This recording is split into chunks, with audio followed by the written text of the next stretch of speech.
رکھیاں نے آساں سونے دا دربار ویکھاں گے صددار آجے سونا تے لکھ وار ویکھاں گے عرشاں تو اونچیاں شاناں جتھے ٹرے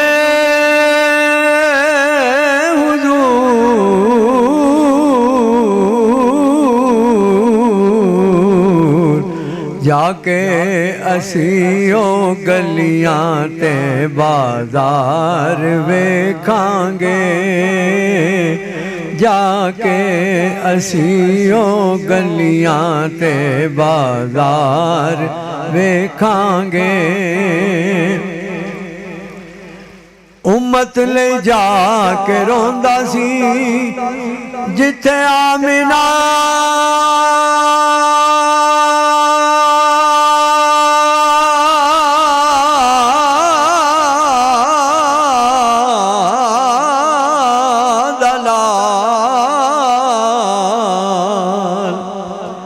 امت لے جا کے روندا سی جتھے آمنہ دلال رب چاہیا او پہاڑ نالے غار ویکھاں گے رب چاہیا او پہاڑ نالے غار ویکھاں گے رکھیاں نے آساں سونے دا دربار ویکھاں گے چوماں گے جا کے جالیاں اکھیاں نوں لا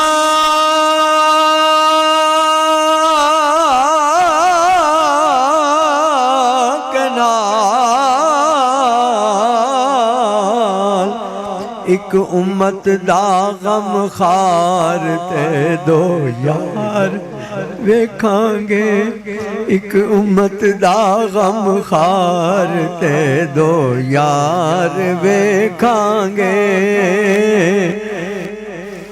رکھیاں نے آساں سونے دا دربار ویکھاں گے صددار آجے سونا تے لکھ وار ویکھاں گے سبحان اللہ حمدانی صاحب آپ نے اپنی بھی آنکھیں نم کر لی اور ساتھ ہمارے بھی دل میں وہ احساس اور شاہ صاحب آپ یقیناً ایگری کریں گے کہ یہ جو احساس پیدا ہوتا ہے جو رقت طاری جسم پہ ہو جاتی ہے مدینہ شریف کا ذکر جو ہے نا یقیناً نئی بار دعا کی تھی یا اللہ اللہ محبب الینا المدینہ کا حبنا مکہ تو اشد یا اللہ ہمارے دلوں میں مدینہ کو اسی طرح محبوب بنا جیسے مکہ ہمارے دلوں میں محبوب ہے لیکن فرمایا اس سے بھی زیادہ اس لیے کہ یہ ہماری ریاست ہے ہمارا دارالحکومت ہے تو یقیناً مدینہ کی محبت ایسی شاہ صاحب یہ سارے کلام اس طریقے سے ہیں کہ یقین مانیے کہ ایک لمحے کو لگتا ہے کہ ہم محسوس دیکھیں یہ صرف بات ہے محسوس کرنے کی کہ وہ جو چیز ہے نا آپ کے اندر کہ آپ کے اندر جتنی محبت جتنی لگن اور جتنی وہ جسے کہتے ہیں کہ حب جتنی زیادہ ہوگی اتنا ہی زیادہ آپ اس کو محسوس کریں گے اور جتنا زیادہ محسوس کریں گے اتنا ہی زیادہ وہ چیز آپ کے اندر سے ابھر کر اور زیادہ سامنے آئے گی تو یہ جو کلام ہوتے ہیں یہاں پہ بیٹھ کے یقین جانیے کہ ایسا لگتا ہے جیسے کہ ہم ادھر ہی چلے گئے وہاں پہنچا دیتے ہیں وہیں چلے آپ یقین جانے یہ پڑھ رہے تھے میں چونکہ 5 سال الحمدللہ اللہ کی مہربانی سے وہاں رہا ہوں تو میں وہی تھا واللہ العظیم مجھے بالکل شعور نہیں تھا کہ میں پروگرام میں بیٹھا ہوں یا صاحب میں تو کہتا ہوں کہ تمام یہ تو دعا ہونی چاہیے کہ وہ تمام لوگ جو کہ نہیں گئے تو اللہ تعالیٰ جو ہے ان کو وہاں کی بالکل زیارت اللہ پاک سب کو حرمین شریف ہے کہ بار بار اور ہماری آل اولاد کو اللہ بار بار واقعہ نصیب فرمائے تو میں چاہوں گا ذرا سا ہمارے اسی موضوع چونکہ ہم نے کہا کہ سلسلہ اصحاب کے اندر جو ہے وہ وہی شخصیت ہے حضرت امام حسن رضی اللہ تعالیٰ مساجد کا بھی ہم نے شیئر کرنا ہے ابھی یا پھر آگے چل کر ہے نا پیغام رمضان کی مساجد دیکھتے ہیں اس کے بعد پھر جو ہے وہ حضرت حسن کی سیرت پر میں تو بالکل کھو گیا تھا چونکہ اس موضوع کے اندر چلیے جی آئیے دیکھتے ہیں کہ پیغام رمضان کی مساجد میں آج کون سی مسجد ہے اور کہاں کی نور حق من و ان مایائے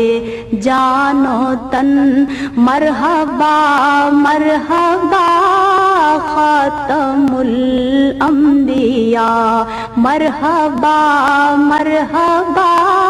خاتم الانبیاء۔ دریائے جہلم کے کنارے وکٹوریہ برج کے ساتھ 1892 میں ایک خوبصورت مسجد بنائی گئی جسے مسجد افغانہ کے نام سے جانا جاتا ہے۔ یہ مسجد قدیم فن و تعمیر کا خوبصورت شاہکار ہے۔ مسجد افغانہ کی طرز و تعمیر، خوبصورتی میں بے مثال اور دلکش نقش و نگاری کو دیکھنے آج بھی سیاح آتے ہیں۔ ایک صدی سے زائد عرصہ گزرنے کے باوجود آج بھی یہ تاریخی مسجد ہر آنے والوں کی توجہ کا مرکز ہے۔ اے جمیل الشیم اے امام الامم۔ مسجد کی سیڑھیاں دریا کے پانی میں اترتی تھیں اور ایک دلکش نظارہ پیش کرتی ہیں۔ جی جناب، آپ نے پیغام رمضان کی جو مساجد ہے وہ آپ نے دیکھی، اور بہت ہی خوبصورت ڈیلی کی طرح ایز یوزول بہت ہی پیاری جناب مساجد ہماری اچھا ویسے بتایا گیا ہے کہ اس کی سیڑھیاں جو ہیں وہ دریائے جہلم کے کنارے چونکہ واقع ہے اور اترا کرتی تھی۔ ویسے دریاؤں کے حوالے سے ہمیشہ ایک بات کہی جاتی ہے کہ دریا جو ہے ہمیشہ اپنا جو رخ تبدیل کرتے ہیں جناب، اور جس طریقے سے دریا راوی کے حوالے سے کہا جاتا ہے جہاں پہ آج لال قلعہ موجود ہے، کہا جاتا تھا کہ بادشاہ اور جو وہاں قلعے میں ہوتے تھے جناب وہ اپنی فصیلوں پہ اپنے کمروں سے جو ان کی کھڑکیوں سے سامنے سے بہتا ہوا دریا دیکھا کرتے تھے، لیکن وقت گزرنے کے ساتھ ساتھ دریا جو ہے وہ اپنا رخ بھی موڑ جاتے ہیں، کنارے بھی چھوڑ جاتے ہیں، اپنا جو ڈائریکشن ہے وہ بھی تبدیل کر لیتے ہیں۔ تو بہرحال تمام تاریخی یہ مساجد ہیں، ان کی ایک ہسٹری ہے اپنی۔ بالکل بالکل، گفتگو کی جانب بڑھتے ہیں، اور شاہ صاحب میں چاہوں گی کہ آپ وہ قصہ وہ واقعہ سنائیں جب آپ صلی اللہ علیہ وسلم نے فرمایا کہ میرا یہ بیٹا دو فریقوں کے درمیان صلح کروائے گا، اور ان کی سیرت کے حوالے سے ہمیں اور تھوڑا سا بتائیے۔ میں عرض کر رہا تھا نبی کریم علیہ الصلوۃ والسلام کے صحابی حضرت ابو ہریرہ رضی اللہ تعالیٰ عنہ، انہوں نے اپنی آنکھوں سے نبی پاک صلی اللہ علیہ وسلم کو ان کے ساتھ بے تحاشا محبت اور شفقت کرتے دیکھا تھا، تو ان کی پھر حالت یہ تھی پوری زندگی۔ فرماتے ہیں خود اپنے بارے میں، ما ان رأیتہ الا ففاضت عینایا بالدموع،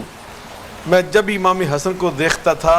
تو بے ساختہ مجھے نبی پاک صلی اللہ علیہ وسلم یاد آ جاتے تھے جو آپ کے ساتھ اس انداز سے محبت کرتے، میری آنکھیں آنسوؤں سے بھر جاتی تھی۔ ایک دن آئے امام حسن کے پاس، کہتے ہیں ارفع قمیصک یا امام حسن سے کہتے ہیں اپنی قمیض ذرا پیڑ سے اٹھائیے۔ آپ نے فرمایا کیوں، خیریت ہے؟ کہا میں نے ایک دفعہ دیکھا تھا آقا نے آپ کو یہاں سے چوما تھا، میں رسول اللہ کی سنت پہ عمل کرنا چاہتا ہوں۔ سبحان اللہ۔ عملی طور پر انہوں نے حضرت امام حسن کو مجبور کیا، پیڑ سے قمیض اٹھا کر وہیں پہ منہ رکھا جہاں رسول اللہ صلی اللہ علیہ وسلم نے ہونٹ مبارک لگائے تھے۔ تو یقیناً صحابہ کرام نے بھی آپ سے اس انداز سے محبت کی۔ حضرت ابوبکر صدیق رضی اللہ تعالیٰ عنہ، یہ صحیح بخاری کے اندر حدیث، جامع ترمذی کے اندر حدیث ہے، حضرت علی المرضیٰ ایک دن لے کر آ رہے تھے امام حسن کو، چھوٹے تھے امام حسن، تو آپ نے ان کو پکڑا، نبوت کے نواسے کو اٹھا کر خلافت کے کندھوں پہ بٹھا لیا اور کہا بے ابی شبیہ بن نبی لا شبیہ بعلی وعلی یضحک، کہا کہ میرے بابا ابو قحافہ امام حسن تیری شان پہ قربان جائے۔ امام حسن بھی چھوٹے تھے اس وقت، کہا آپ کی شان پہ قربان جائیں، میرے بابا ابو قحافہ بھی صحابی تھے، ابوبکر صدیق کے والد گرامی حضرت عائشہ کے دادا جان، کہا میرے بابا آپ پہ قربان ہو جائیں، آپ کو دیکھتا ہوں تو آپ کے نانا محمد مصطفیٰ علیہ السلام نظر آتے ہیں، اس لیے کہ حضرت امام حسن کی شکل کے بارے میں کہتے ہیں شبیہ بن نبی، امام حسن کی شکل نانا جیسی تھی،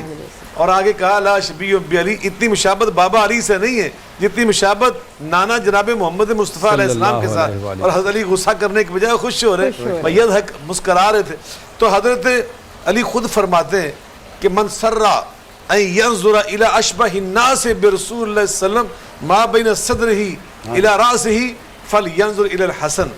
اگر کوئی یہ بندہ پسند کرتا ہے نا کہ میں اس انسان کو دیکھوں جو سینے سے لے کے سر تک میرے محبوب پیغمبر کا بالکل مشابہ ہے، تو امام حسن کو دیکھ لے۔ ومن سرّ ان ينظر الى اشبہ الناس برسول اللہ صلی اللہ علیہ وسلم ما بین صدرہ الى کعبہ فلینظر الی الحسین، اور اگر کسی ایسی شخصیت کو دیکھنا چاہتا ہے جو سینے سے لے کے قدموں تک چلتا پھرتا یوں نظر آتا ہے جیسے محمد مصطفیٰ علیہ السلام خود چل پھر رہے ہیں، تو امام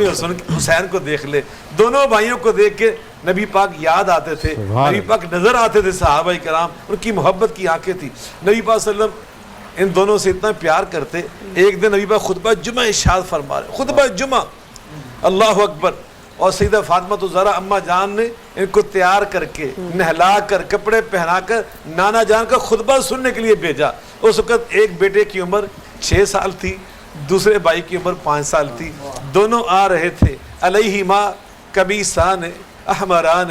یمشیان و یأسران، گلابی رنگ کی پنک کلر کی لمبی لمبی قمیضیں، لمبے لمبے کرتے پہنے تھے دونوں بھائیوں نے. آ رہے تھے مسجد نبوی کی طرف. گرمی کا موسم تھا، دوپہر کا ٹائم ہوتا ہے خطبہ جمعہ کے ٹائم. وہ پتھریلی زمین پہ ننھے منھے قدم لگے نا، وہ معصوم سے پاؤں لگے تو تپش برداشت نہ ہو سکی تو گر پڑے.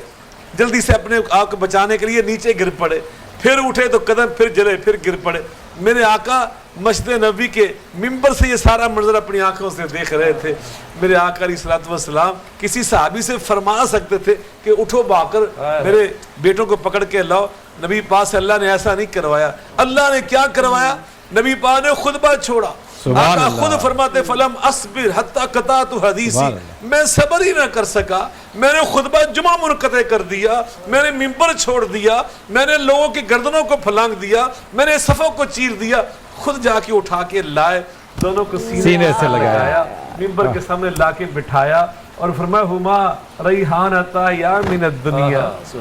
ہما ریحانتا یا من الدنیا، یہ دنیا کی میری زندگی میں میرے پھول ہیں. پھول وہ گلابی رنگ کے پھول تھے نا. مجھے یہاں پہ علامہ اقبال یاد ہے، فرماتے ہیں ایک بھی پتی اگر کم ہو تو وہ گل گل ہی نہیں. واہ، ایک بھی پتی اگر کم ہو تو وہ گل گل ہی نہیں، وہ گل گل ہی نہیں. جو خزان دیدہ ہو بلبل وہ بلبل ہی. واہ شاہ صاحب، آپ کی اسی بات کو جو ہے نا آگے بڑھاتے ہوئے ذرا طارق صاحب آپ بھی اس میں کچھ اضافہ فرما سبحان اللہ. بہت ہی خوبصورت بیان فرما رہے تھے شاہ صاحب. تو اسی خوشبو کو ہی آگے پھیلاتے ہیں اور بکھیرتے ہیں. تو نبی کریم رؤوف الرحیم صلی اللہ علیہ وآلہ وسلم جس طرح اپنے شہزادوں سے پیار فرمایا کرتے تھے، اسی طرح سارے صحابہ کرام، جیسے سیدنا صدیق اکبر کی ابھی مثال بیان ہو رہی تھی کہ آپ نے بھی اپنے کندھوں پر بٹھایا اور اسی طرح اس سنت مصطفیٰ پر عمل کیا. سیدنا ابو ہریرہ نے ایک مرتبہ حضرت عبداللہ ابن عمر رضی اللہ تعالی عنہ، جو سیدنا فاروق اعظم، آپ خلیفۃ المومنین تھے، مسلمین تھے، تو آپ جو شہدائے بدر تھے یا جنگ بدر میں جو شریک ہوئے تھے ان کا ایک وظیفہ مقرر تھا. تو 500 یعنی یوں سمجھ لیں 500 درہم وغیرہ دیا کرتے تھے. تو حضرت امام حسن کو آپ نے 500 درہم دیے اور باقیوں کے لیے کم تھے. تو حضرت عبداللہ ابن 5000 درہم بدری صحابہ کا، اور جو غیر بدری صحابہ تھے ان کے 2500 روپے آدھا سالانہ وظیفہ مقرر کیا بیت المال آدھا کر دیا. تو سیدنا فاروق اعظم نے جب دیے یہ 5000 درہم، تو حضرت عبداللہ ابن عمر کہنے لگے ابا جان یہ عجیب بات ہے، یہ اس جنگ میں شامل بھی نہیں تھے بدر میں، یہ چھوٹے چھوٹے بچے تھے، یہ کھیلتے تھے، اور آپ نے ان کو جو 5000 دیا ہے، باقی ہم جو شامل ہوتے تھے آپ نے ہمیں 25 دیا ہے، تو یہ کیا بات ہے؟ تو سیدنا فاروق اعظم رضی اللہ تعالی عنہ نے بڑا کیا ہی خوبصورت جواب دیا. آپ نے فرمایا اے عبداللہ، تیری ماں حضرت امام حسن کی ماں جیسی ہے، تیرا باپ حضرت امام حسن کے باپ جیسا ہے، تیرا نانا حضرت امام حسن کے نانا جیسا ہے، تیری نانی حضرت امام حسن کی نانی جیسی ہے. یعنی یہ سیدنا فاروق اعظم فرما رہے ہیں. جب حضرت عبداللہ ابن عمر یہ سنتے ہیں خاموش ہو جاتے ہیں. اور یہ تھے سیدنا امام حسن رضی اللہ تعالی عنہ. آپ صلی اللہ علیہ وآلہ وسلم کی سیرت کا جب مطالعہ کرتے ہیں نا، ہر خوبی ذات مصطفیٰ میں نظر آتی ہے، لیکن جب ہم شہادت کو دیکھتے ہیں نا، وہ رسول اللہ صلی اللہ علیہ وآلہ وسلم کی جو شہادت والا پہلو ہے، وہ خوبی آپ کی سیرت میں ہمیں نظر نہیں آتی. تو اللہ رب العزت نے جیسے آپ کا نسب جو ہے اپنے نواسوں سے جاری فرمایا ہے، اسی طرح شہادت جیسی اتنی عظیم، اتنی عظمت والی، فضیلت والی جو نیکی تھی، اللہ رب العزت نے وہ امام حسن اور امام حسین کے ذریعہ سے ذات مصطفیٰ میں رکھی ہے. تو نبی کریم رؤوف الرحیم صلی اللہ علیہ وآلہ وسلم کے یہ پیارے نواسے حضرت امام حسن، جب قرآن پاک کا ہم مطالعہ کرتے ہیں، آیت تطہیر کو دیکھتے ہیں تو امام حسن اور امام حسین کی عصمت کو بیان کر رہی ہوتی ہے۔ آیت مبالہ کو دیکھتے ہیں تو وہ امام حسن اور امام حسین کی صداقت کو بیان کر رہی ہوتی ہے۔ آیت صلح کو دیکھتے ہیں تو امام حسن اور امام حسین کے کردار کو بیان کر رہی ہوتی ہے۔ اگر سورۃ الدہر کا مطالعہ کرتے ہیں تو امام حسن اور امام حسین کی سخاوت کو بیان کرتی ہے۔ اور سیدنا علی المرتضیٰ رضی اللہ تعالی عنہ نبی کریم رؤوف الرحیم صلی اللہ علیہ وآلہ وسلم کے پیارے داماد بھی ہیں، بھائی بھی ہیں، اور سیدنا امام حسن سے اتنا پیار کرتے تھے کہ اگر کوئی موقع آتا، کوئی ایسے سوال آتے، آپ امام حسن بہت بڑے فقیہ بھی تھے، بہت بڑے فصیح بھی تھے، بہت بڑے خطیب بھی تھے، بہت بڑے عبادت گزار بھی تھے، بہت بڑے سخی بھی تھے۔ حضرت امام حسن سے کوئی بھی سوال آتا، ایک مرتبہ ایک بادشاہ نے سوال بھیجے کہ دنیا میں کون سی زمین کی جو وسط جگہ ہے وہ کون سی بنتی ہے، تو وہ جواب سیدنا امام حسن نے دیا ہے کہ وہ خانہ کعبہ بنتی ہے۔ اور پھر ایک آخری بات عرض کر رہا ہوں، پوچھا گیا کہ دنیا میں کون سی ایسی جگہ ہے جہاں سورج کی روشنی صرف ایک مرتبہ پڑی ہے، وہ جواب بھی سیدنا امام حسن نے دیا تھا، وہ دریائے نیل ہے، جب حضرت موسیٰ علیہ السلام وہاں سے گزرے۔ اچھا، اتنی پیاری شخصیات کا بھی ذکر ہو رہا ہے، اتنے پیارے قصے باتیں سننے کو بھی مل رہی ہیں۔ چونکہ ٹائم کم ہے، قریشی صاحب آپ سے کلام کی درخواست ہے، اور ساتھ میری خواہش ہے کہ اہل بیت کی شان میں بھی اگر آپ چند اشعار اگر سنا سکے تو بہت ہی خوب ہو جائے گا۔ جی جناب حسن مجتبیٰ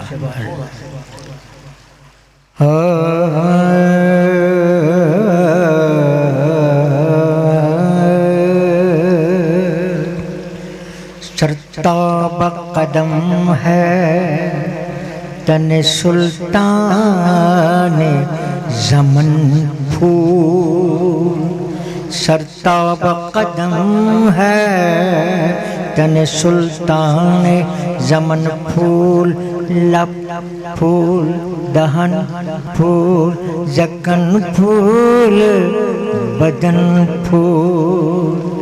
کیا رضا اس چمنستان کرم کی، زہرا ہے کلی جس میں حسین اور حسن پھول، یا رسول اللہ تیری نسل پاک میں ہے بچہ بچہ نور کا، تو ہے اہل نور تیرا سب گھرانہ نور کا، تو کہنے دیجئے مصطفیٰ کے نور کی تنویر حسن مجتبیٰ،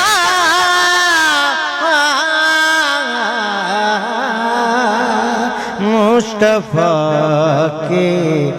نور کی تنویر حسن مجتبیٰ،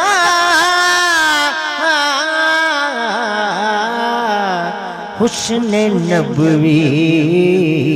کی حسین تصویر حسن مجتبیٰ، حسن نبوی کی حسین تصویر حسن مجتبیٰ،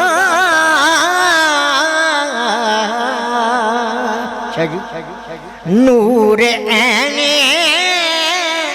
فاطمہ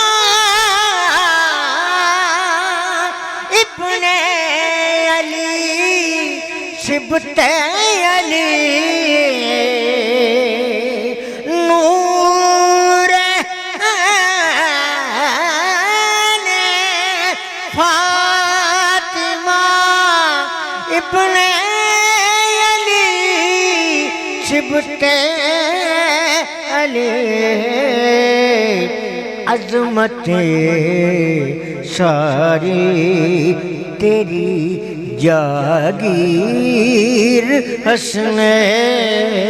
مجھے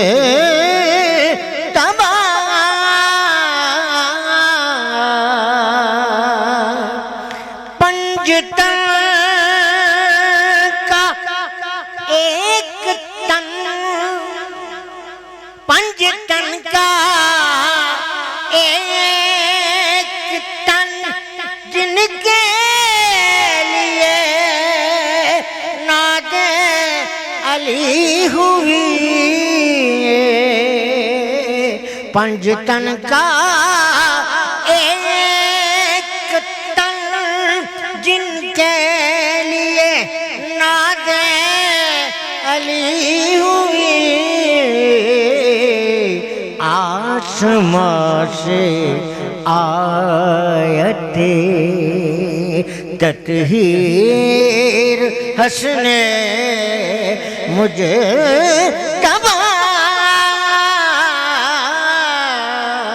آسمان سے آیت تطہیر حسن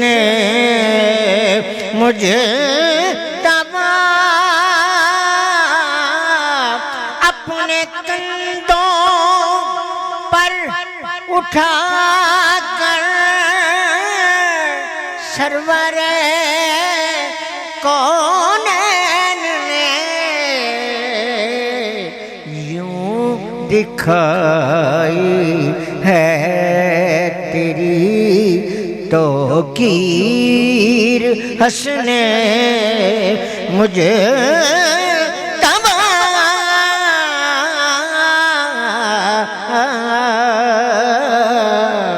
مصطفیٰ کے نور کی تنویر حسن مجتبی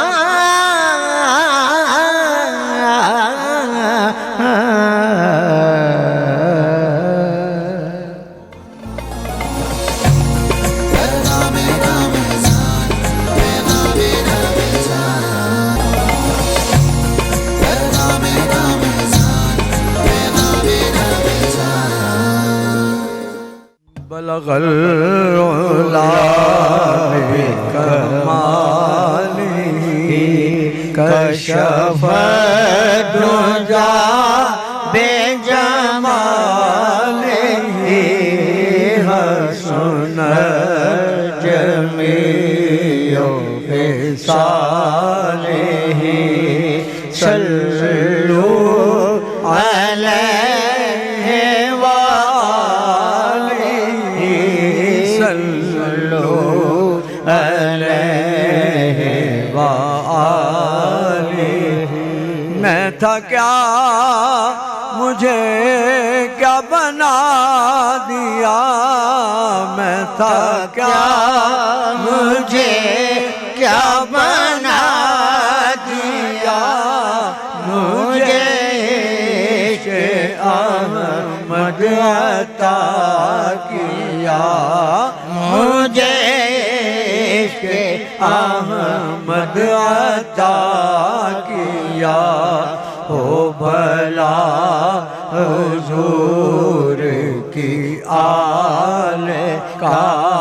ہو بھلا حضور کی آل کا، ہمیں مرنا جینا سکھا دیا، صلو علیہ وآلہ۔ جسے چاہ در پہ بلا لیا، جسے چاہ در پہ بلا لیا، جسے چاہ اپنا بنا لیا، جسے چاہ اپنا بنا لیا۔ یہ بڑے کرم کے ہیں فیصلے، یہ بڑے کرم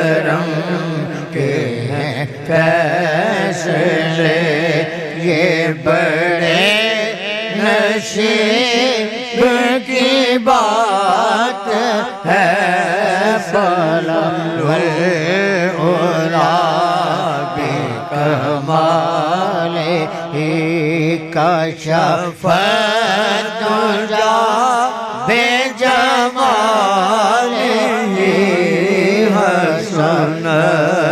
جمیع خصالہ صلو علیہ وآلہ صلو علیہ وآلہ یہ حلیمہ بید کھلا نہیں یہ حلیمہ بید کھلا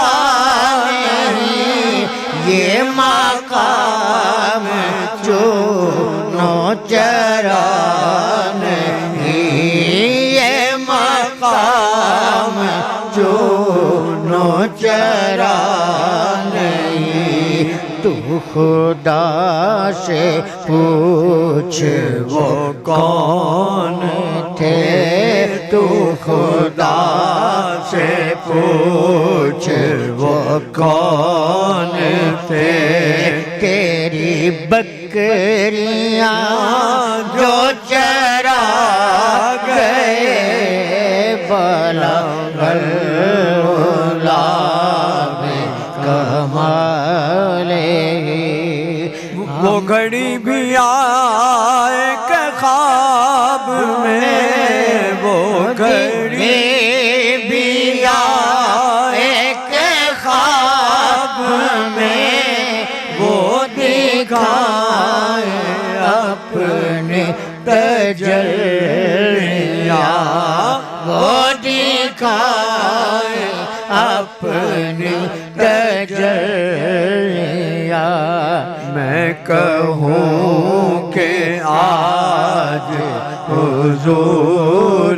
نے میں کہوں کہ آج حضور نے میرا سویا بھاگ جگا دیا بلا العلا بکمال ہی کشف الدجا بجمال ہی حسن جمیع خصالہ صلو علیہ وآلہ مجھے درد تو نے عطا کیا مجھے درد تو نے عطا کیا مجھے درد والا بنا دیا مجھے درد والا بنا دیا تیرا شکریہ میرے دل ربا تیرا شکریہ میرے دل ربا میں کروں تو کیسے ادا کروں بالا العلا بکمال ہی آوے کرم والی جو گھڑی آوے کرم والی جو گھڑی پیران مدینے گلے گلے پیران مدینے گلے گلے کدی شادی بھی ہوئے حاضری کدی شادی بھی ہوئے حاضری